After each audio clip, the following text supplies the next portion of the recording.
just accepted that as time goes by, people just stop having sex. It's like, fuck that. Why? And why are people allowing their relationships to dry up?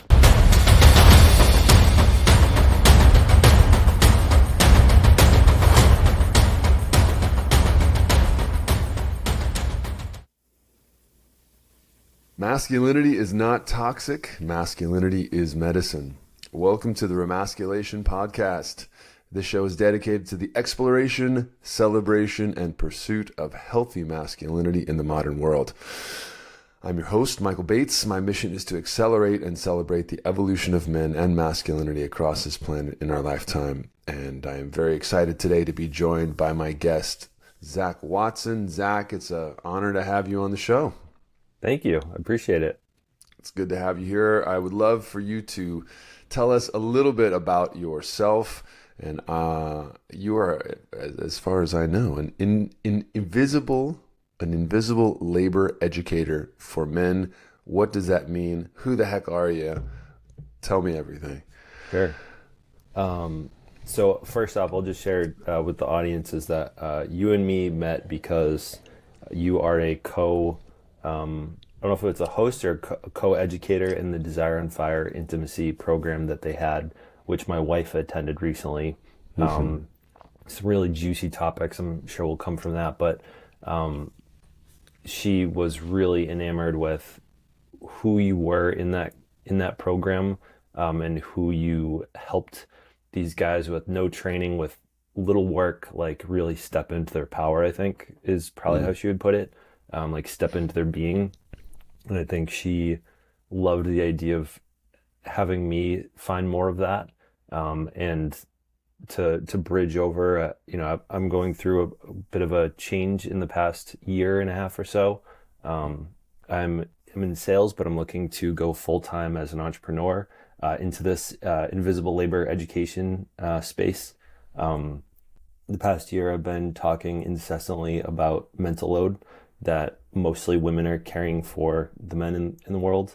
And people have been both kind of impressed, but like just grateful for me sharing about it the way that I have. I try to come at it from two main angles, which is a vulnerability perspective, where I'm sharing moments where I'm adding mental load for my wife, which is a hot topic in the mom world right now, I think, and probably for the past couple of years, especially since COVID. I think there's a ton of invisible labor that's happening that has not been as obvious as it became when we're all at home and COVID hit, as well as when tons and tons of the women's workforce evaporated into going back home.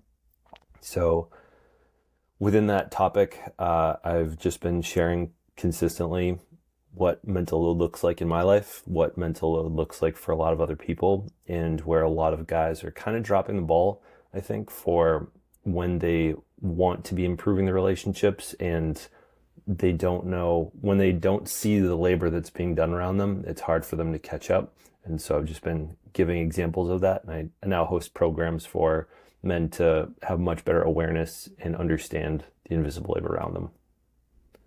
Beautifully said. And you've had quite a bit of success with this on social media. I mean, in a way, social media is a beautiful proof of concept, proof of, at the very least, a surface level popularity that has been glommed onto. And you've had some pretty incredible success in that realm. And part of why I wanted to bring you on the show is that you are what I would view as a positive influencer. That there are, as we all know, social media has become this thing, and for so many of us, it is a gamble with the devil. It is the doom scrolling. It is the thing that pulls us in and it takes our time and all these different things. But what I'm so interested in is I continue to, and thank you for the beautiful introduction vis-a-vis your lady. Step more into my work, into the education that I do now around trying to heal the battle of the sexes through my Sacred Union workshop that I do for men and women. Also the work I do for men. That there's a really interesting piece around it for me, around the social media and how to be in integrity on social media, how to use that platform for good and to at the very least be contributing positive content for those folks that are 3 a.m. and scrolling through their phones when they should be in bed. But yeah, you mentioned a lot, and a lot of really good things. Tell it, what does it mean? Like, what? So initially, you're helping women, or really helping men, understand the mental load they're putting on women. Can you give us an example of that, or maybe an example of one of your more again, right, we've got this social media proof machine. Maybe one of your more, the one that's gotten the most views, something that has been sort of upvoted by the collective as an important piece that you're bringing. I would say the most popular one has been the blueberry muffins video that I did back in late August. I think it has somewhere around like 17 million views across Facebook, YouTube, Instagram, and TikTok. It's a lot of views, somewhere around there. So the idea was that I was in the kitchen feeding our toddler, or like I was managing her while Alyssa was doing other things. She had made some blueberry muffins. They'd just come out of the oven. I saw her pull them out of the oven. They were clearly steaming, and just like a knee-jerk question as I was about, our toddler said, "Oh, fluffins," and she clearly wanted one. And my first thought was, "Hey, Alyssa, can I feed these to Alyssa right now? To our toddler Everly right now?" And I didn't see her facial expression, but I'm imagining it was like, "Well, duh, not right now, because you just saw me pull them out of the oven." And so it was this like knee-jerk dumb question that I asked, that if I had inspected a little bit, maybe like 7 seconds, to ask myself that, and then I can put her in the seat, which takes a minute because she doesn't love it, and I could take them apart, and I can like buy some time by buttering it a little bit. Like, there are 5 different things I can be doing to improve the temperature situation to feed them to her. And I think the reason that video is done well, one is because I got my kid to say the word fluffins as a cute toddler voice, so I bought like 7 more seconds of attention at the beginning. But secondly, I think I mentioned 2 words, which is decision fatigue and mental load. And decision fatigue is, I thought it was like a well-known word, and I've been discovering the past like couple months it's not as well-known of a word as I thought. And I think it's probably from, I think it was Thinking Fast and Slow earlier. There's a book that I read like maybe a decade ago or so. And I think a lot of people don't realize that making tens, hundreds of decisions a day requires a lot of energy. Mark Zuckerberg, he has one outfit, or I think maybe 2 outfits, similar with Obama when he was in office. I think he had 1 suit to wear, or 2 suits maybe, so that was eliminating one consistent decision that they'd have to make all the time. And so all these moms that are having to make the decision, can we feed the blueberry muffins to them? No, they're probably too hot. Like, if we can be taking that off of their plate, that is a consistent like mental load, a taxing of the mind that makes you less sexy, that makes you, not feel like a partner, but like makes typically the mom feel like a project manager rather than like an equal. And I think a lot of the examples that I give are around really simple household things. Sure. Open up the fridge. Hey, and you don't even look to see if there's ketchup first. You say, "Do we still have ketchup?" Like, or you. It's just such an interesting phenomenon, Zach, because it's like there's this like level of infantilism that's captured men somehow, like that we're asking permission of our women to do everything. Can I feed muffins to our kid? Well, it's your kid. Like, in the work that I do, we talk about the difference between statements and questions, and how important as men it is to understand. I love the terminology that you're using, this sort of understanding what's happening when you're constantly asking someone around you questions. And if it's your woman and you're in a romantic partnership with this person, and you're constantly like, "Can I feed muffins to our kid? Is there more ketchup? Can I do this?" It's like, it's so obviously like a mother-son dynamic that emerges, and moms aren't supposed to fuck their sons. So it's like, Yeah. to put it to put it not so mildly, it's like, I was just talking about this in the workshop. I led a Sacred Union intensive last night here in Austin. We had 44 people in the room, and it was really, really special in the sense of understanding these dynamics between men and women, these dynamics between masculine and feminine even, and that if you want to put someone in quote unquote their masculine, ask them a question, because it then forces them to figure out what the answer to that question is, and then to undertake it. So in the world of masculine and feminine dynamics or polarity, and I know these terms are charged right now, so use yin and yang, use whatever you want to use. Two of my teachers use alpha and omega, but that there's this really overlooked piece where, as men right now, I feel like we are turning our women into our moms and our therapists all the time. And it's not sexy, because again, you're not supposed to fuck your client if you're the therapist, and you're not supposed to fuck your kid. And so it's like, yeah, this real, I have theories on where it's come from, and maybe high levels of single mothers. I had a very strong, as my listeners know, my mom, I'm the son of a second wave feminist. My mom wore the pants in the family, and I learned to source my feminine and my mom and my dad energy in a way from my mom. So it's like this deferring to her. It's like the sitcom dad of the 80s and 90s, like the kind of buffoon who can't do anything on his own and has to ask his wife how to do everything. It's like, what do we do about this, Zach? I mean, you're clearly at the forefront of the battle. Yeah. So, I mean, I think one of the first videos that I made that had me realize that I should continue talking about this was, similar example was, our kid was sick. We were putting her down for a nap. Typically we give her either a bottle or water to go to sleep, to suck on.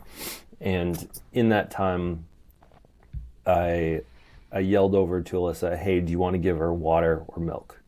And I forced, again, the decision making onto her, and like self-reflecting on it. I just finished reading Fair Play, which is the book that I use in my programming.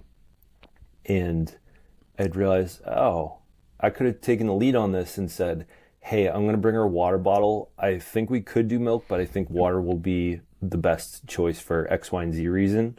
Because, those small things, when you're working with a toddler, trying to get them to go to sleep and get past the sickness so you can get back to work, like these minute decisions make a difference, even know how small it was. So literally just that tiny little adjustment. Hey, should I give her water, milk? Or, hey, we have water and milk. I'm going to give her milk because.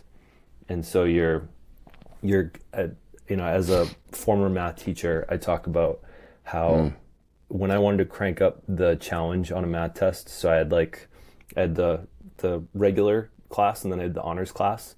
I would make the regular one first, and then I would make the honors test afterwards, and I would increase the amount of open response answers. So I was changing it from, what's the third side of this triangle? Calculate, and A, B, C, or D. And then the other one was I take away one of the pieces of information that makes it less obvious, and then I say, just figure it out, write your answer, show your work. And so by doing that extra work, they're having to think harder, they're understanding it better, creating more decision fatigue because it's the honors class. And so similar, what if every math test we had, like think the SATs that are a time crunch, what if every single question that you had is like, hey, if you don't respond to it, the answer is C. Like it's just pre-circled out for you. You just have to change it if you see fit. So what I recommend to people do is, especially guys, like come to them with a multiple choice question and have a pre-filled in answer that will tell them already what the answer is if they do nothing. Yeah. Yeah, it's like, the difference between, you it's date night, it's Friday night, right? And your woman's at home, and you come home and you're like, hey, honey, what do you want to do tonight? And already you're unsexying yourself and putting the onus on her to make that choice versus, hey, darling, I'm excited to take you to dinner tonight. I'm thinking sushi. or Chinese. And suddenly it's like, and you already have chosen the two, you've already done the legwork for her. You've picked a great sushi spot, you've picked a great Chinese spot. Maybe you're into sushi, but let's give her a choice. And or you can just say, hey, dinner tonight, I made us a reservation for sushi at 7, and just wait and then see what she says. And if Yeah. she's like, oh, delightful, wonderful, it's like, boom. Now Yeah. she's in delight, wonder field. You can watch, if you're subtle enough and you've trained enough, you can watch her body actually relax. And if you're trying, fellas, if you're trying to get laid, or if you're trying to make a beautiful experience for your woman, or you're just trying to have a lovely night, to the degree you can help take her out of the decision-making processes, the choices, all these things, you create a containment field around her for her to be able to rest, down regulate, and respond to you. It's like, hey, I made dinner reservations for 7, sushi. Wear that black dress I got you. Be ready by 6:55. And it's like, ooh, okay. Yeah, and I'm What do curious because I know that because you're much well. So one of the things I recognize that I think you and me are different in is I feel like I speak woman because I've fielded about 100,000 comments in the past 2 years from women, and I don't speak masculine as well, honestly. And so I'm curious in terms of like masculine, feminine energies and that sort of thing. Could you break down some of that example, but like in terms of like what's the terminology you might use to describe that situation? Of course, yeah. These are great questions, man. And I think this is where, as a culture right now, we're sort of tangling with each other in the minutia of trying to figure out what these terms mean. And I'll say this, these are general terms, right? And I'll preface it by saying there's an exception to every rule. To every rule. Most of the cultures on planet Earth, it's Mother Earth. And the sky is thought of as masculine. Not for the ancient Egyptians. They thought it was different. They thought the sky was feminine and the earth was masculine. So there are exceptions to every rule. But most cultures throughout time have thought of Mother Earth, Father Sky. In the sense of that, what I'm talking to are these sort of broad generalities of masculine versus feminine energy. Every human being has both within them, regardless of whether they are a man or a woman or decide to identify however they choose. But if you're directing, if you're forward moving, if you're penetrating in your energy, if you're running a business, for example, that's a really good way of thinking of that type of energy in the world. Forward moving, penetrative, directed, clarifying. Feminine would be receptive, surrendering, allowing. Not for the math guys, right? Linear versus nonlinear. A straight line versus a circle. And again, these are actual stereotypes. Like, they are literally stereotypes. But just, you saying that you speak feminine, what's the quality of most of these quote unquote feminine questions or things, these 100,000, responses that you fielded? Like, what's the nature of them? I think a lot of it is just upset and anger. I think so. For the first like year or so that I had a good amount of attention on me, so I grew my TikTok from about 1,000 to 80,000 in about 2 months, because I had just gone on to paternity leave, and I was sharing sort of the experience of being on paternity leave, which I know, for one, many don't go on paternity leave, and two, a lot of guys don't take nearly the amount that I did. So it sounds like the average is like 2 weeks from what I've seen in the comments, and I'm sure there's some data to back that up. I took 3 months, and then I manifested a fourth by getting appendicitis on the very last day, and I got medical leave for another month when I probably only needed another week. So in that time, I was sharing a lot of like just how I was.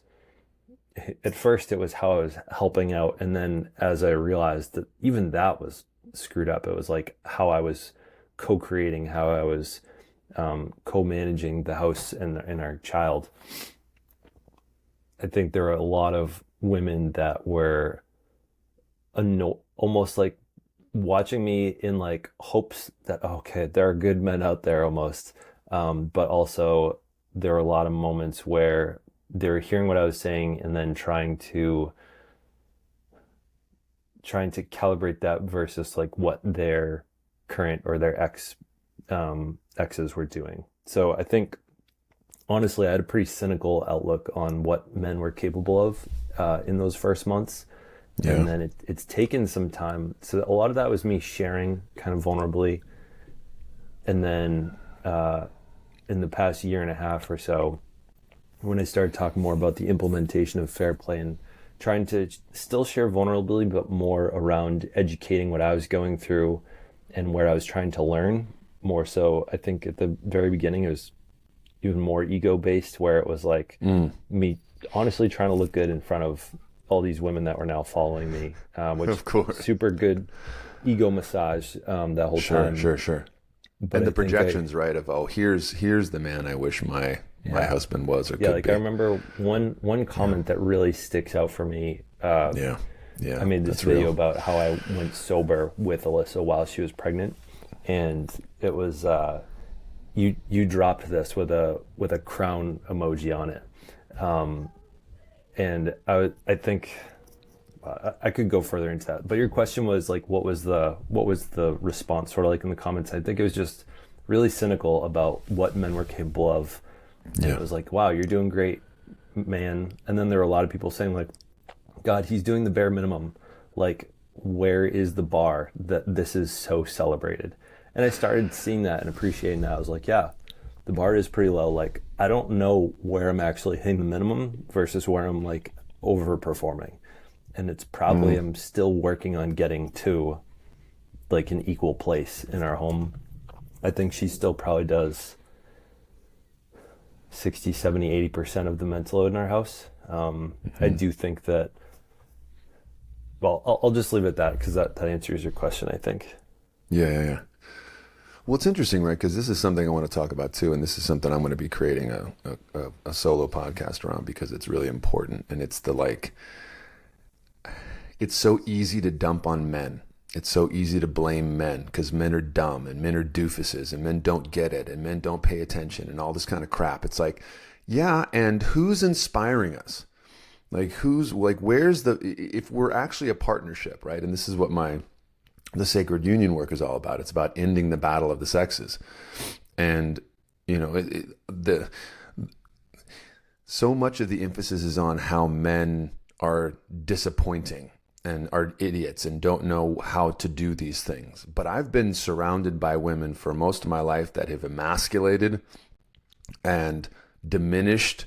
And again, not to blame. I don't think it's their fault. I think once people realize that if you win an argument with your wife or you win an argument with your husband, they lose. And if you're in a partnership, that means you lose. It's a lose-lose.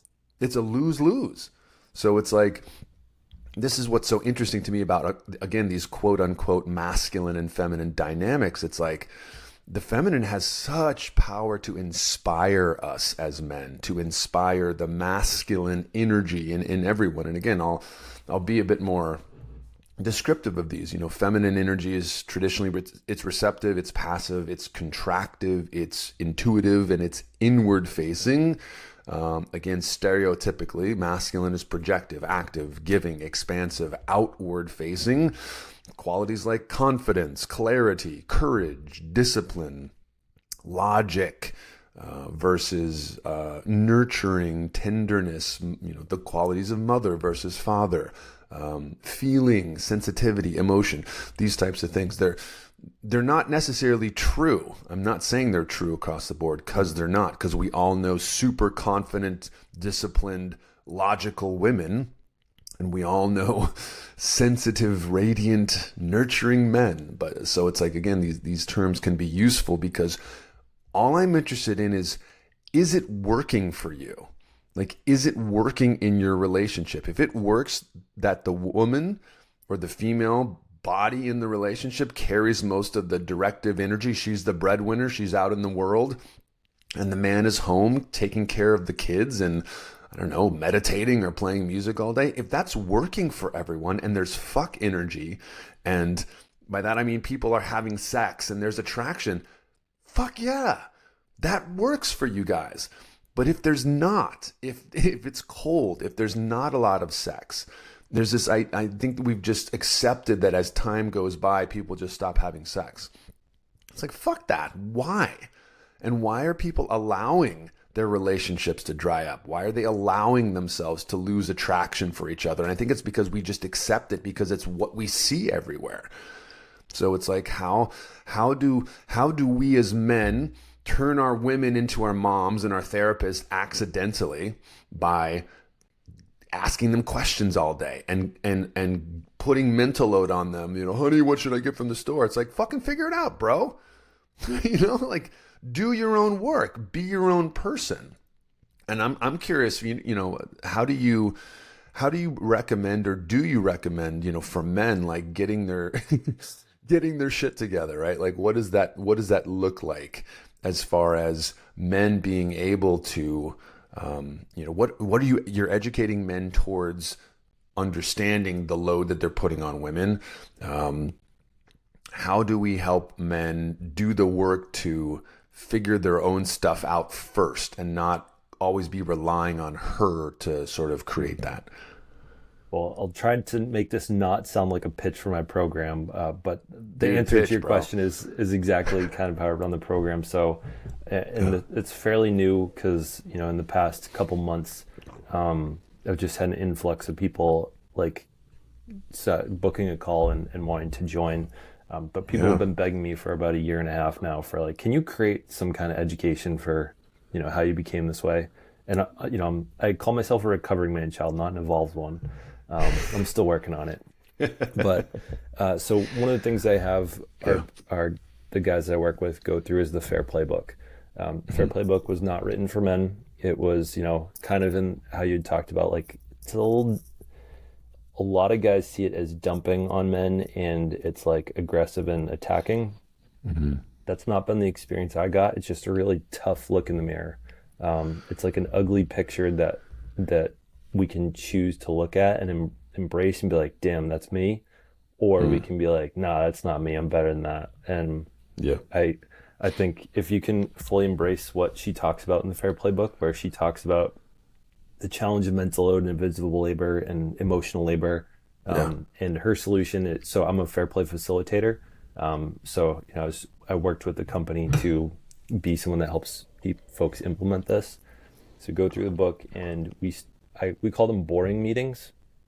So I think what I've found is a lot of guys love those logistical, kind of, as you'd said, masculine questions all the time. Hey, you know, when do we need to be there? What do we need to do? And like asking those like high level things, and then those like actionable things. And a lot of women are like, hey, can we talk about this thing? And they want to talk about some of those more emotional things. And when we're asking those two, most of the time the other person might not be ready to answer that or receive that. And so we implement the boring meetings, which Alyssa coined, which is, it's a time where you're having like a queue of questions that are building up over the week to get them answered. So for me, like, before Thanksgiving, I knew that cleaning the house was going to be a whole pain in the butt. We're hosting for the first time. We just moved into this house in February. I know we've never accomplished the level of clean she's going to want.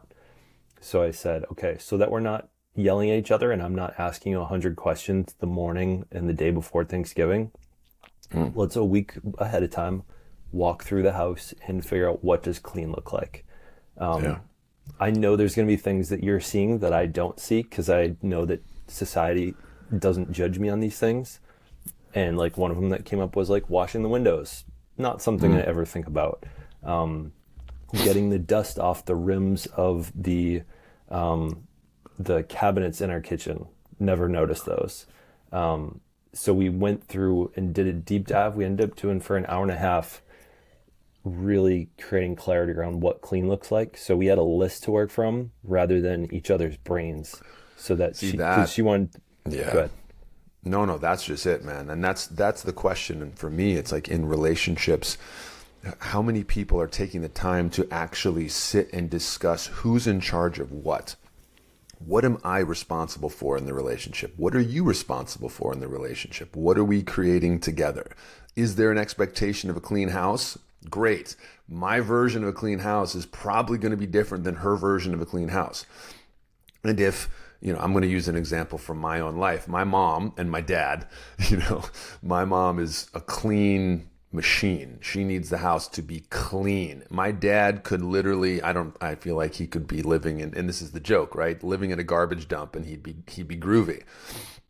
But it's really tough for me to see and to have grown up the way I did, seeing my mom consistently talk to my dad the way she talks to him around this kind of stuff, and the expectation that he somehow needs to be able and know how to clean to the degree that she, in her type A alpha energy, requires things to be clean. So I just got into a whole argument with my mom, which was really hilarious and adorable, because I'm literally trying to hire her a house cleaner. My mom is 77 years old, and she has, osteoporosis that's pretty challenging for her. And she's still trying to get on her knees and scrub the damn floor. And I'm like, Mom, first of all, you're a fucking queen. Get the fuck up off of your knees. I appreciate it, but you're 77. We need no, but if I hire these people, they come in and they don't clean in the way that I need them to clean. And it's like, okay, well, this is an interesting conversation. How does it have to be as clean as you need it to be? That's a whole other thing. Maybe it does, maybe it doesn't. But like, can I hire a team of cleaners that we can come in and train and teach them how to clean your crystals and how to not, do, like, I get it. There's energy in your house that's not you. A lot of, I don't know, who knows who these people are that are coming in the house. I get that. But it's this huge contentious thing that I have witnessed for my entire life, that my parents are still playing out in their 70s. And my dad is just kind of, I don't know. I mean, I love my parents and there's beautiful things there. I'm not trying to throw them under the bus here, but sort of the browbeaten husband who's sort of trying to go around cleaning and spending a lot of his time cleaning and not wanting to be cleaning because maybe he wants to be doing something else. So what's the solution in that moment? Who's in charge of what? What are the expectations here? If there's something that she needs the house to be this clean and it's that high of a priority, what's a way we can make this happen where the husband doesn't have to, be the I don't know, be the work, be the laborer. So what do you think on that, Zach? So that one of the things that gets talked about a lot in fair play is MSC, the minimum standard of care. And I think that's what I highly recommend a lot of those boring meetings get talked about. Is so while we were looking at all the Thanksgiving things, is we came up with what is the standard of care we want around each of these things. And a lot of times we're not necessarily implementing the full fair play method, which is you sit down, you go through the Rolodex of responsibilities in your house, you create really specific minimum standards of care. We've been a little unwilling to dive in that fully. So instead, on a weekly basis, if there are things that are coming up, that are becoming arguments, that are becoming upsets, let's talk about the minimum standard of care for that. So for example, the one that's on our agenda for this upcoming week is Fridays.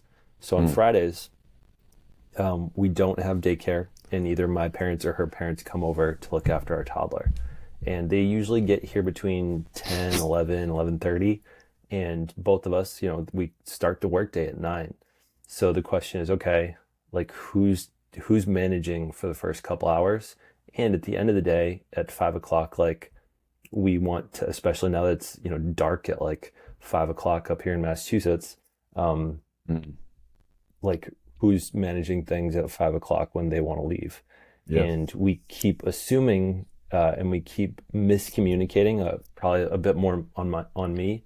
So like the other morning she had said, hey, when's your first meeting? And what I heard was, when do you need me to stop doing the work that I'm focused on to come help out? So what I didn't answer was when my first meeting was. And instead I answered, when's the first meeting I need you to come and take over rather than me multitasking my first meeting. So she comes out early from, what she was doing. And at 10 o'clock, I have a meeting that I was planning on, just multitasking, watching her toddler. And she's like, I thought your first meeting was until 11:30. I was like, well, it kind of isn't. I don't need you to be out here, but like, why don't you go back and focus on work like I was expecting? So this is one of those things where we had different expectations. Yeah. She said something and I heard something different. And so this is one of the top priorities that we have for this upcoming Monday, because 2 weeks in a row now, it's turned into at least a minimal upset that both of us have walked away incomplete about. That's right. So I'm looking forward to solving this one. Yeah. I mean, I do a lot of relationship coaching as well and work with a lot of couples. And it's like, it's so critical. It's so critical to understand each other and learn that language and be able to sit in the crucible of what I call honesty in real time, which is and to me, it's the only practice. It's the only practice in relationship. It's the only practice. It's the only spiritual practice too, man. It's like telling the truth, telling the truth, telling the truth, and doing the work to prioritize understanding your partner, because it's the best thing you can do for you. If you're really a team, if you're actually a team, like we have so many, and I do want to put the emphasis and the onus on men in this sense of things. It's like, who's leading your relationship? Like, who's the leader in your relationship? Like, if you had to sit there and you can ask, you should know already. Your friends will definitely know, but it's like, who's actually leading? And again, it doesn't mean that the man has to be leading. But the masculine, whoever's in the masculine energy naturally sort of leads, or at least starts the process of leading. And the secret teaching behind that is that we're actually all following the feminine. It's like, it's this beautiful thing where it just annihilates these stereotypes, right? If you look at some of the more esoteric teachings around it, but it's like, who is leading? And, you mentioned the recovering man-child thing. I love that. It's I think so many of us are in a way because a lot of us have been raised very passively. And again, haven't been taught to not allow ourselves to be in situations and circumstances where we don't know what's going on and we aren't asking for clarity. So for me, in the work that I do with men, my work centers around helping men figure out what their frickin' purpose is, like what their mission is, like why they came to this planet. And that requires clarity. It requires clarifying. I don't know. Why am I? No, it's not a sufficient answer, right? And so my job as a coach is to penetrate and penetrate and penetrate. And sometimes it's to allow and be emotional and invite them into a sense of vulnerability. So for me, I have to be fluid in the work that I do. I have to be able to wield both sides of that equation. But there's, before we started this call, you mentioned to bring some big things, and that you're a very sensitive man who often is able to sort of go into that space. But there's this quote that I shared on our last call when we were sort of talking about the work that I do, and it's a quote from Dr. King: "If a man hasn't found something he's willing to die for, he is not fit to live." What does that mean to you, Zach? What does that mean to you? I don't know if I can speak to what the actual quote means to me, but like how I would implement some of the challenge of that quote. I recognized recently when someone said like, where are you going with your business? Where are you going with your coaching and this content creation?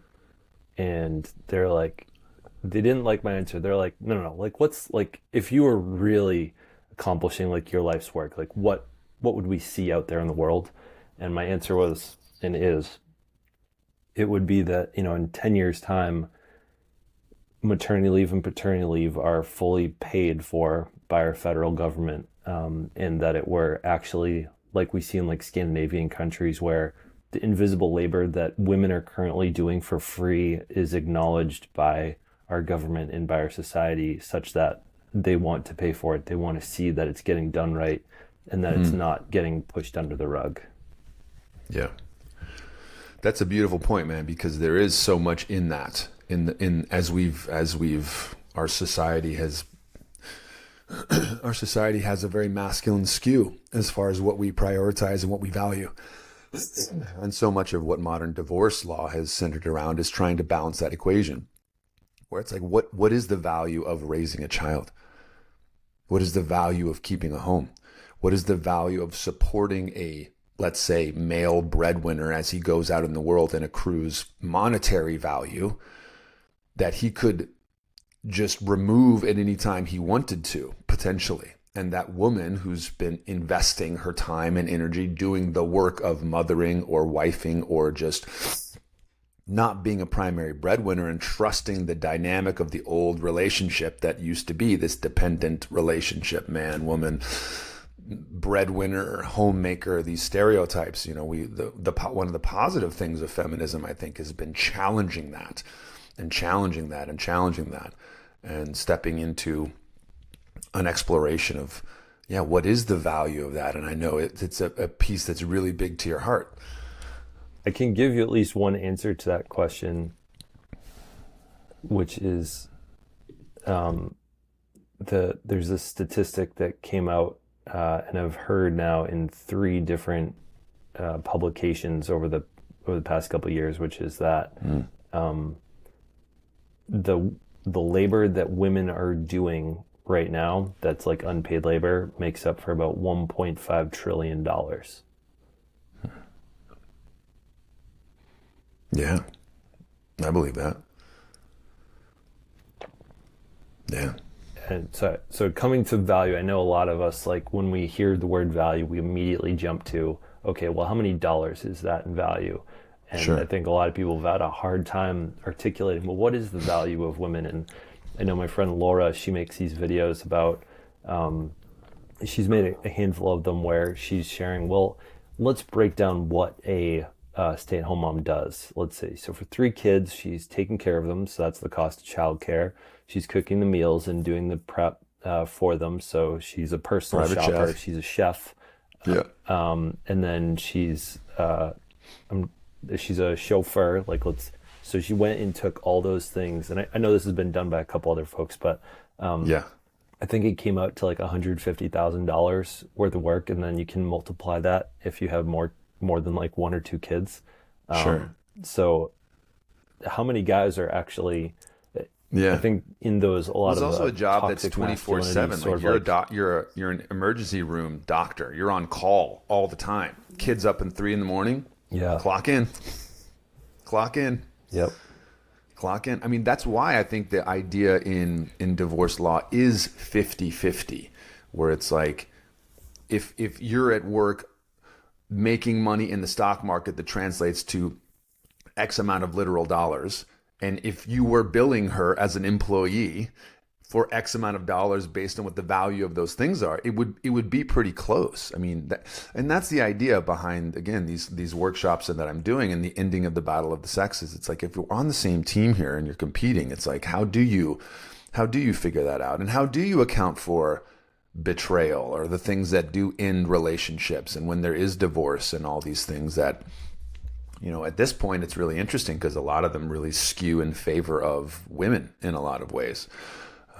When you look at it, and that's an interesting phenomenon too, as far as when that changed and how and why, and sort of the counterbalance of the old toxic, masculine, patriarchal, quote unquote, things that, you know, I hate to use, because to me they feel like stereotypes, but they're stereotypes that have been used to counter other stereotypes. So yeah. I just wrote down a content creation idea you'll probably see in the next week is outstanding, doing a skit where the guy is saying like, yeah, like there was this clip that I know a handful of my content creator friends have stitched in the past year, which was the guy saying, you've been riding on my income for the past 5 years. And everyone's like pointing out, well, what is the value? Like, you can see there's kids in the picture, like, sure. And sure. like, are we really riding off your income? Like, yes, you bring the dollars in. However, if I were going to work, like if you weren't able to go to work and I were working for the same paycheck, like we're really riding off the unpaid labor that's happening in the house.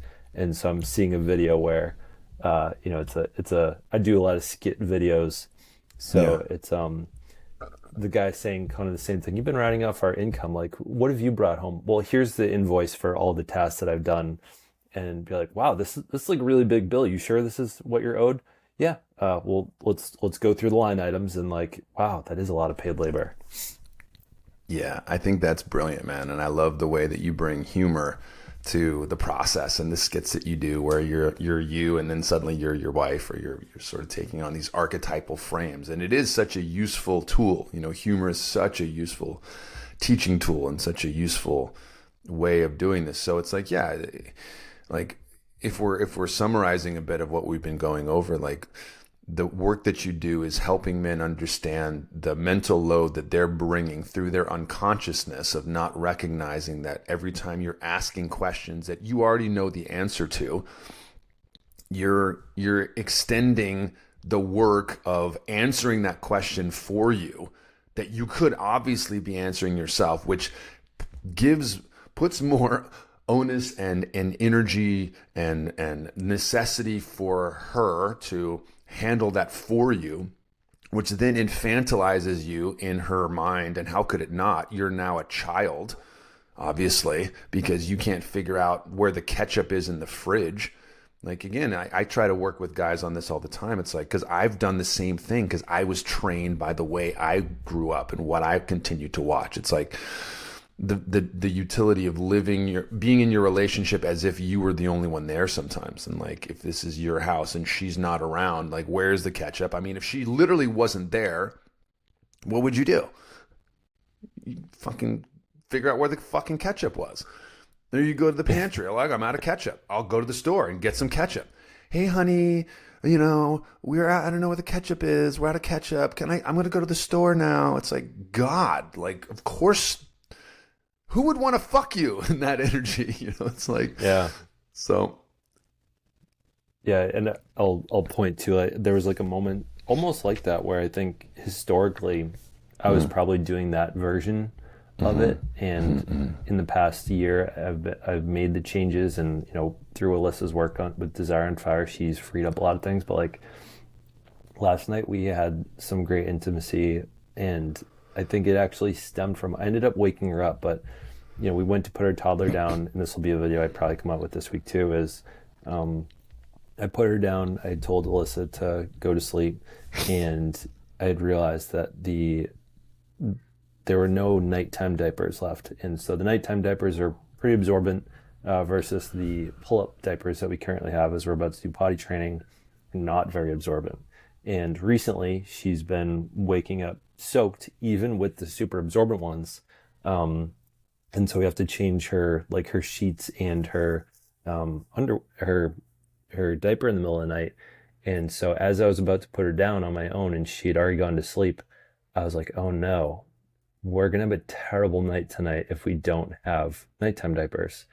So I just very minimally woke her up, said, hey, I'm putting the monitor in here. I know I was gonna be up for a little bit longer, but I need you to just be aware that you're on duty right now. I'm going to the store to get nighttime diapers because we're gonna have a terrible night if we don't. And then I just did it.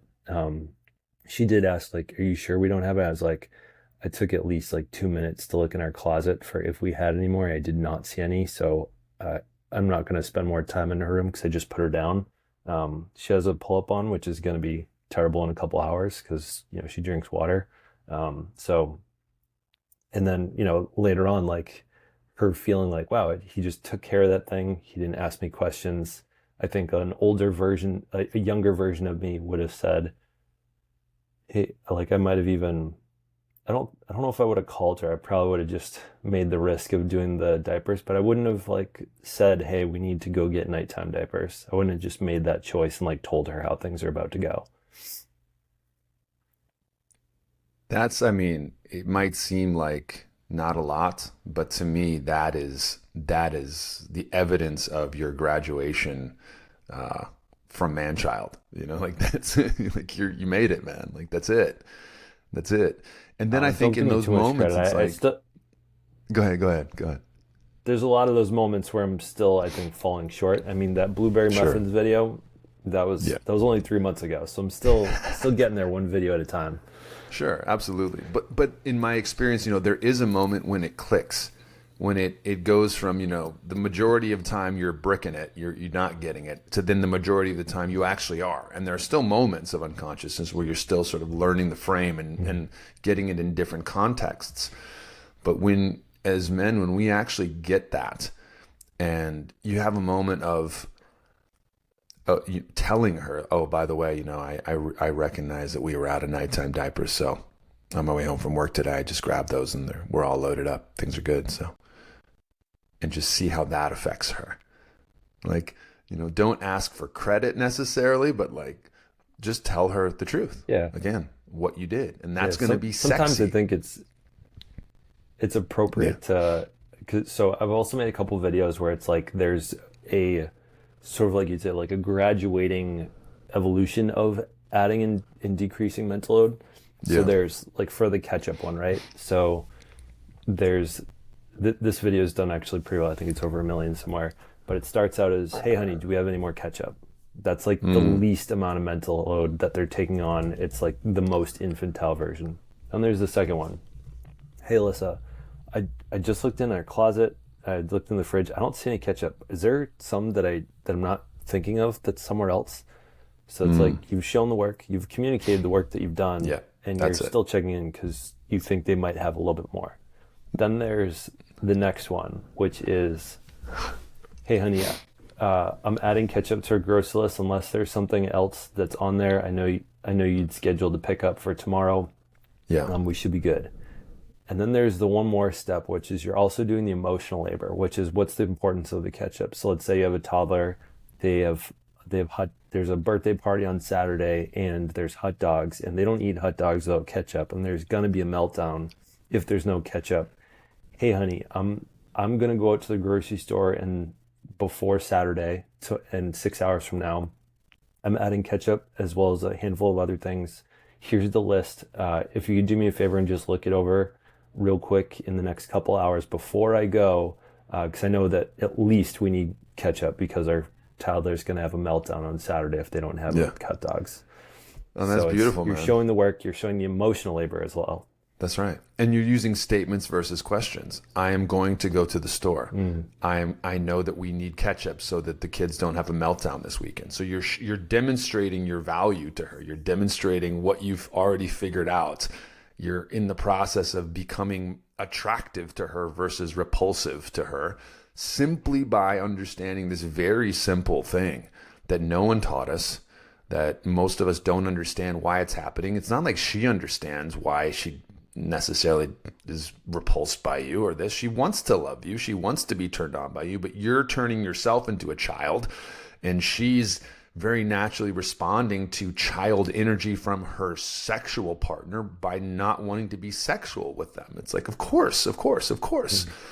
And I think you speak to a really beautiful frame of humans, with your the lived experience that you're in as in marriage and with a young child and all those kind of things, and really educating the young dads in a way about these things that, again, our dads didn't teach us because no one taught them.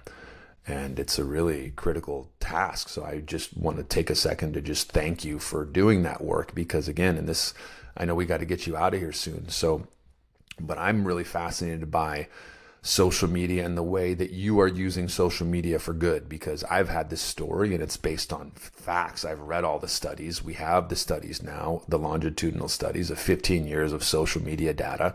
We know how harmful it is. We know how it's being used to hyper target us.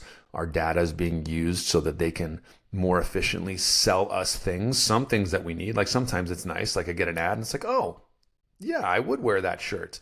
Cool.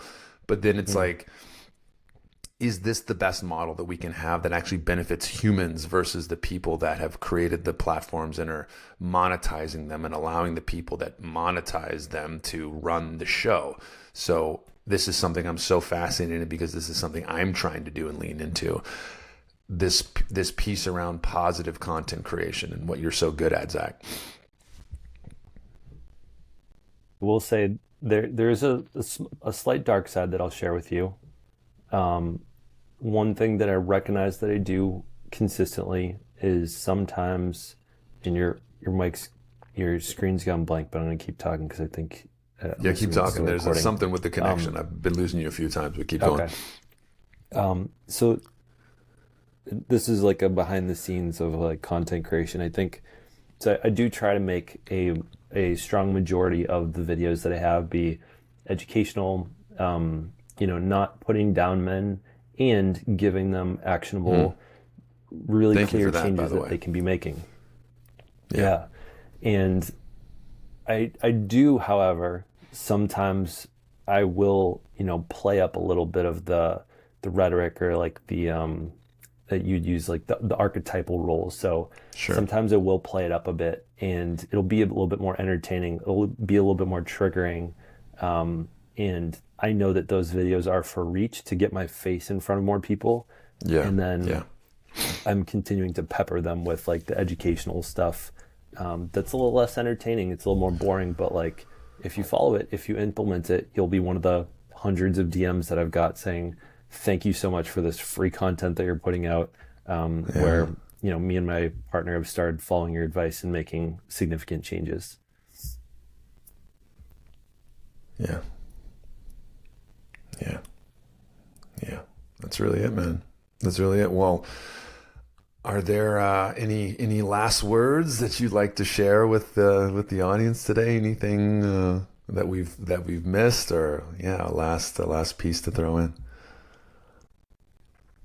I guess if you have more questions around mental load, if you want to understand it better, I would say if you took nothing else away from it, I would take those multiple choice questions with a default answer. If you Mm. can start implementing those today in the next hour, you're gonna grow by your part by a lot, and your partner is gonna start seeing it.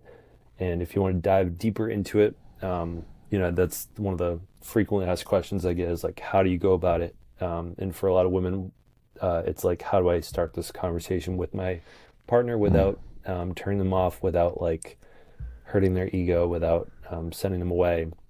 And I outline Yeah. all of that in my mental load 101. It's a free download from the link in my bio on either Instagram, TikTok, YouTube, etc.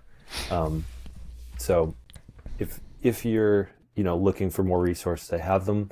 If you need someone to hold your hand through it, that's what I do in my programs. The guys that recognize that reading a free guide, reading a book, even Yeah. doing the reflection questions. So I have a for people that don't want to spend a lot of money, but they know they need something, they're kind of broke.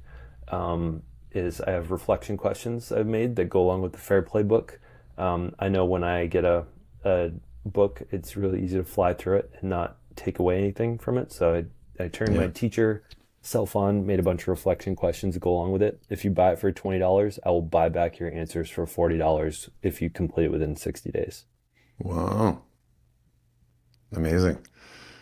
Amazing. Yeah, I'm excited for people to get their hands on your work, Zach, and continue to do the labor of of learning the impact of how as men we're speaking. But I also really just want to leave with this. It's like, because it's like men have become such easy targets somehow, and it's all our fault, right? But how, as women, are you speaking to your man? How are you inspiring him? Are you inspiring him to be your hero? Are you helping him learn about the way that he's phrasing things and how it's impacting you? Or are you just condemning him and withholding love and sex and attention and punishing him by withholding love and attention and sex?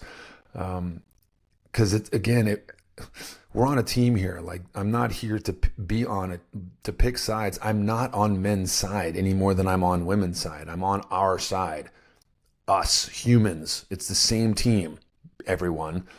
The Like, only again, side if you're not you're, on is the side of divorce lawyers. I would love to put them out of business, and I understand why they exist, and I can appreciate that. But again, I think for you as a married man, there's something really beautiful. And I haven't been married, but I was recently engaged, and there is something really beautiful about allowing yourself to get trapped, quote unquote, in a scenario where you can't leave. where you have to face the challenges, you have to face the problems, you have to sit down with each other and say, I'm not going anywhere. So are we going to keep fighting? And do I need to keep being right? And do I need to win? Or do we need to win? And so what's my issue and what am I carrying and what's my contribution to the discord and what is yours? What would I need from you? What would you need from me? There's beautiful frames for this, from nonviolent communication to EFN, experience, feelings, needs. But again, the work that you're doing is really, really beautiful, Zach, and I appreciate you doing it and helping, being a part of contributing to this, putting an end to the battle of the sexes, as I like to call it. And, just being able to do what we do. And maybe we can end with a controversial note today, unless you have something you want to add to that. Jordan Peterson. Yeah, I'll throw one at you. Great. Come on. So I probably got about 7 minutes. I could probably push till 11:20. All right, let's do it. One thing I heard you just say a couple minutes ago, and I heard on your last podcast, and I'll give you my take, and who knows, maybe we actually totally agree on it, but it sounds like we might disagree on it a little bit. Great. And actually, Desire and Fire disagreed with me back when we had our podcast, and I was so dumbfounded that they disagreed with me. I had no talking points to go back on it. This idea of withholding sex. So it occurred to me recently, and controversial. Here we go. I'm going to liken that phrase to the N-word. So I'm a white person. I do not use the N-word. I am somewhat repulsed by it. If I hear, one of there's a basketball court I play on near my house, and a lot of teenagers, they love using that word. For a while, I didn't love hearing it, but at some point I recognized it's not my place to have them not use a word that they feel some sort of cultural identity with. And so it's not my place. I'm not going to use that word, and I'm not going to judge them for it. And I promise this is going somewhere. Withholding sex, I think, is a phrase that I think I forget what her name was, but the woman that you had on your last episode, she said that she was withholding sex. Yeah. And what I will acknowledge is like, hey, if you're doing that, if you're a woman, you're saying that you're doing that, that's fine. What I don't think is that men should be using that phrase. Similar to like me as a white person saying the N-word, I don't think I should hear guys saying, you're withholding sex from me. Because I think in that phrase, you're saying, I'm entitled to your body, and you are withholding that entitlement from me. However, I do think, women can be saying that because they're entitled to the use and the pleasure of their own body. And withholding may be a thing that they're doing internally, but I don't think guys have the right to be saying things like that. And love your take on that. I think it's a beautiful question, man, and a beautiful thing to be considering. It does feel like an apples to oranges sort of comparison with those two, but I also get where you're coming from, and I appreciate the extent to which you're extending that to women generally, right? So we are talking stereotypes, and it's like, the N-word, right, and the prolific use of it. It's like, well, it is being prolifically used in culture, in music, and all these types of things. So it's, but to the piece around, the withholding of sex, of course, if anyone is framing it in that way and sort of repurposing it to say, you're withholding this from me, I'm owed this in this way. Are you? I mean, if you're using it in that way, that kind of tells me that maybe you're actually not owed it, because you're an asshole. So there's ways of that. I think it's a really interesting piece though, because archetypally, and I think you could get into a lot of interesting conversations around this. I think a lot of women consciously or unconsciously do that. And it's not necessarily that they're withholding it because they want to be a jerk. In a lot of ways, I think they're withholding it because their body is withholding it because they're not turned on. They're turned off by their man-child. They're turned off by the behavior that they're seeing that is drying them up, quote unquote.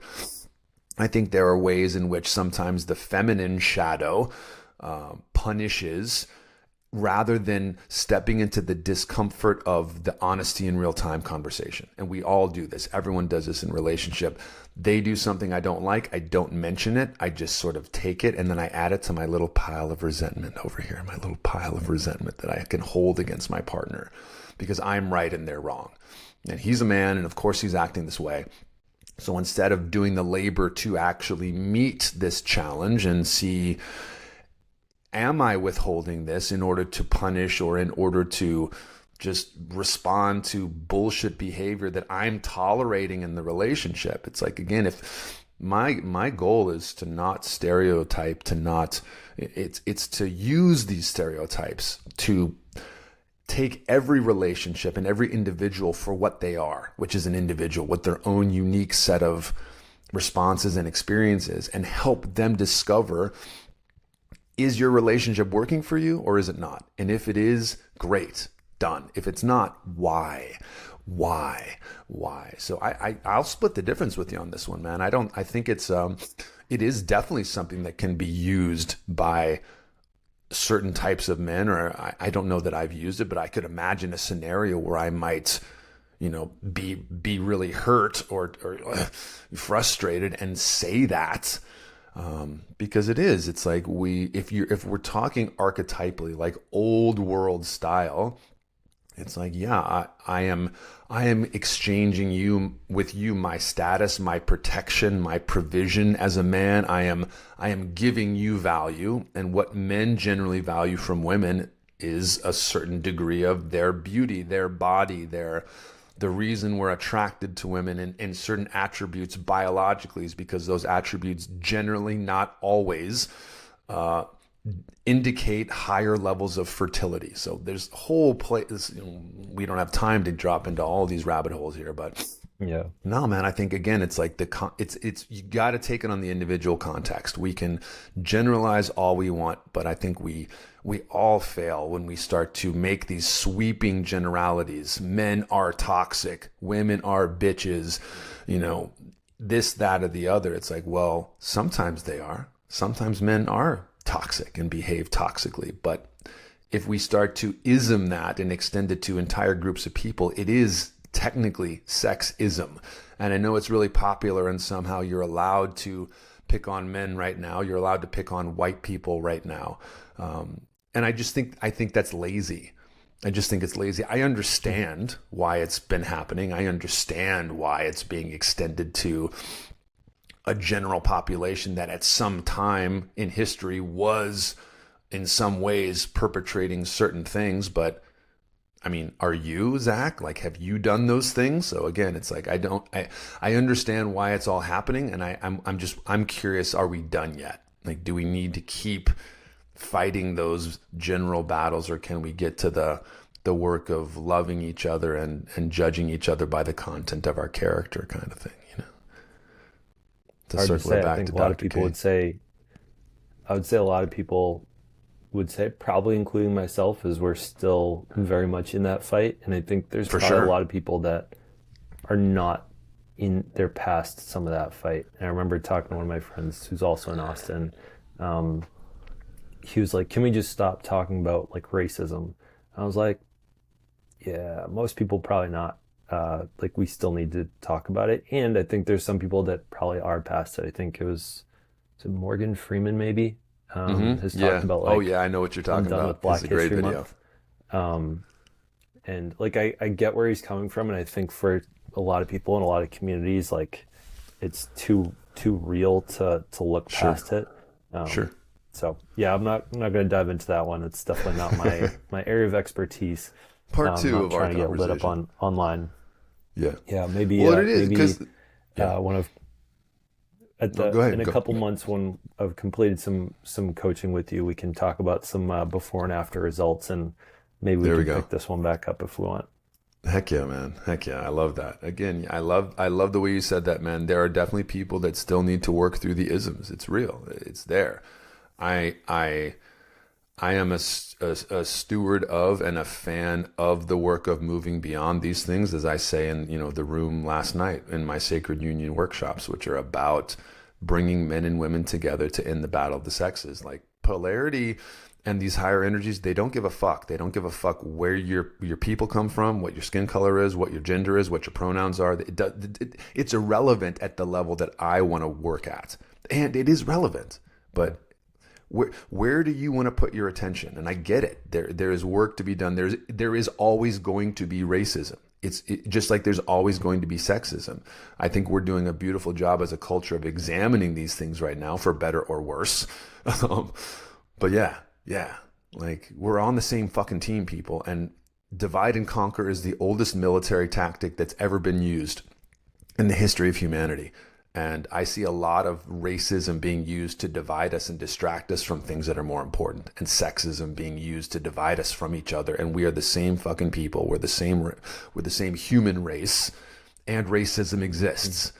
So yeah, we'll get to solving that problem on the next episode, Zach, because I know we gotta get you out of here. And yeah, man, where can we find your work? Hey, where Michael, can people thank find you for having me. I would say whichever social media platform you spend the most time on, if you search Zach Watson, recovering man-child, you shouldn't have too hard of a time finding me.